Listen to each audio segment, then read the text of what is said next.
3 switching. Layer 3 switching usually has packet switching throughput in the millions of packets per second. All Catalyst multi-layer switching, multi-layer switching support the following type of layer 3 interfaces: routed, interport, and switch port more interface. High performance switching such as 65,000 Catalyst 45 are perform most of the router functionality as well. So you can see now this is what we call multi-layer switching, or we see the switch can also perform the routing functionality 65,000 and also 45 able to do the router functionality. Several methods of Catalyst switches require enhancement software for specific routing protocol. So sometimes you need to have a different routing or iOS as well. Interval. So what is the interval routing versus SVI? By default, an SVI is created by the default VLAN 1. This will allow to remote switch to admin. An additional SVI must be created by the administrator. SVI is created first time in the VLAN interface configuration mode, entering the VLAN. So for example, interface VLAN 10. So whatever the VLAN you have configured, correspond to that, you can configure inter-VLAN routing, SVI as well. The VLAN number used to correspond the VLAN tag associated with the frame 822.1q. When the SVI is created, ensure that the specific VLAN is present in the database. So that is important. When you want to create the SVI, the VLAN must be configured as well.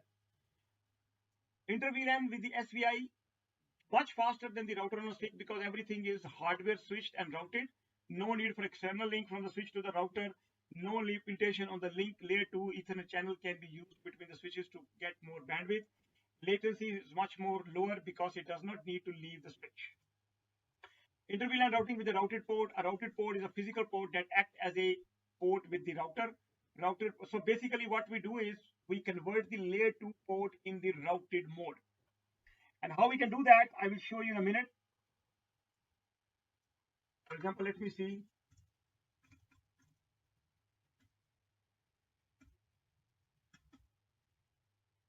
Yeah, so you can do this command.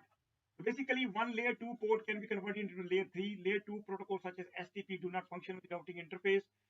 Routed port on the SVI, Cisco use the sub interface. To configure the routed port, use no switch port command.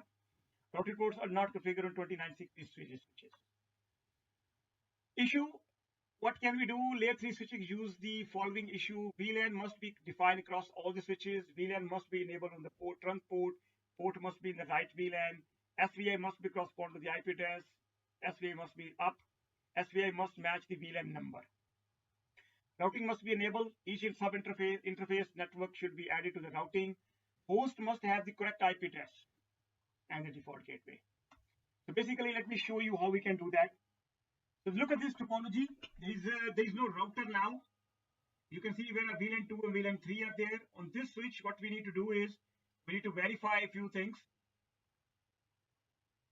So first of all, we need to verify that the VLANs are existing on these one as well, on these one, and on these interfaces. Let's say we are going to check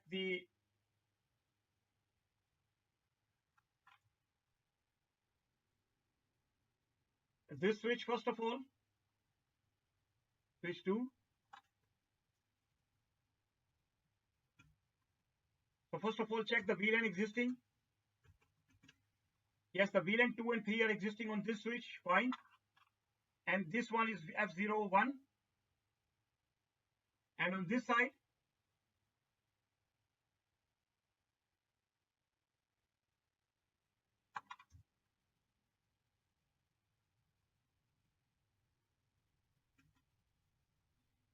so you see VLAN 2 is also existing as well for F01. Now check on this interface, show VLAN brief. Do we have VLAN existing? Yes, 2 and 3 are existing. They both are existing right now. So basically what we need to configure. Look at the default gateway from this perspective. Right now, we should not be having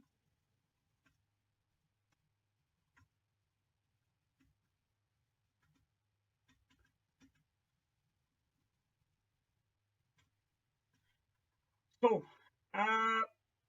PC, this one, let's try to ping to the other machine.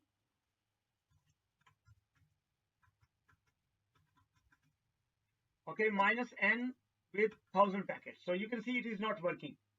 So basically what we need to do on these multi-layer switches, We need to create two SVI, interface VLAN 2, and my IP address will be 10.10.20.1,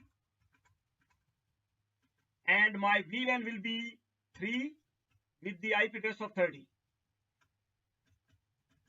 So now you do show IP route.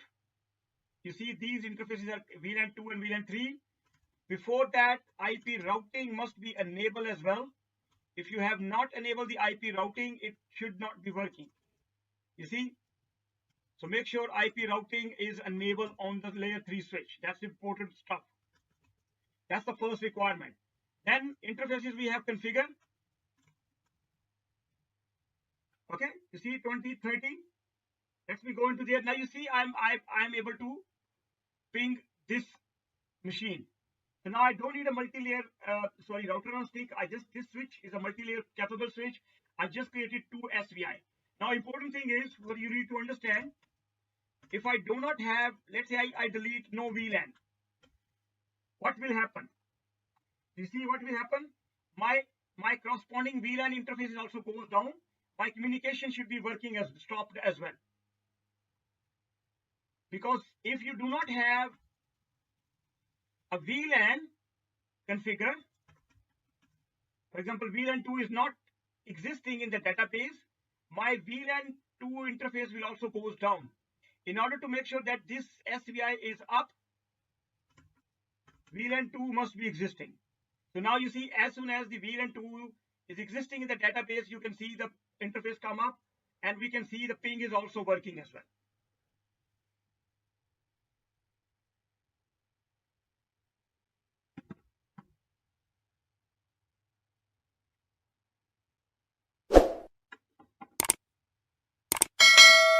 This is what you can see right now. I can ping it to the other side because my both the SVI are now up. This is called multi-layer switching.